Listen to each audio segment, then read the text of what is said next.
नमस्कार. 12 गाव 12 देव या संकल्पनेत आपलं स्वागत आहे. आत्ता आपण आहोत राजापूरमधील वाटू या गावात आणि या गावचं वैशिष्ट्य आणि वेगळेपण खरंच खूप भारी आहे. कारण आत्तापर्यंत आपण प्रत्येक गावात एक पालखी फिरताना बघत होतो, परंतु आता प्रत्येक गावातल्या घरात 2 पालख्या जातात एकत्र, एक आपल्या आदिष्टी देवीची आणि रवळनाथाची. तर चला मग दर्शन घेऊया. वाटूळ गावच्या 2 पालख्या यामागे एक कथा आहे. श्रीदेव रवळनाथाने आपल्या मेहुणीसोबत लग्न केले म्हणून देवी आदिष्टी रागून निघून गेली. गाववाल्याने तिला परत आणण्यासाठी खूप विनवणी केली, परंतु देवीने काही अटी सांगितल्या. देवीने स्वतःचे वेगळे मंदिर बांधून मागितले, तसेच गावच्या कार्यक्रमात तिला पहिला मान द्यायचा अशी अट घातली. त्यामुळे आजही आदिष्टी देवीची पूजा पहिली केली जाते आणि पहिला नारळही तिलाच दिला जातो. या देवीच्या पूजेला गुरवही वेगळा लागतो.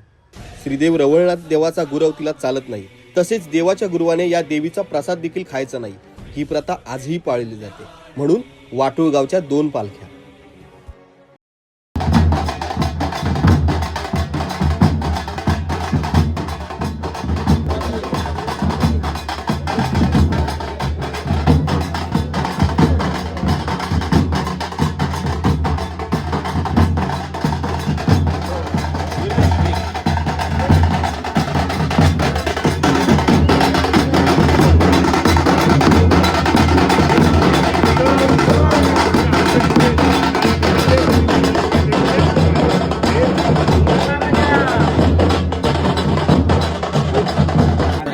हातबेटीच्या ओट्या भरलेल्या आहेत, त्या मान्य करून घेईल सर्वत्र सन्मानाची घडी घडी काय तब्येत बरी नसते, चांगली खणखणीत बरी होऊन जाईल.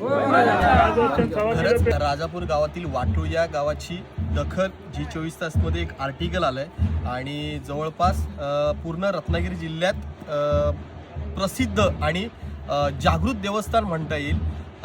एकमेव असं गाव आहे ज्या गावात एकाच वेळी 2 पालख्या फिरतात. सो तुम्ही देखील तुमच्या कोकणातल्या मित्रमैत्रिणींना आणि सगळ्या आजूबाजूच्या लोकांना ही व्हिडिओ जास्तीत जास्त व्हायरल करा आणि सोशल मीडियाद्वारे दर्शन देखील घ्या आणि फॉलो करायला विसरू नका.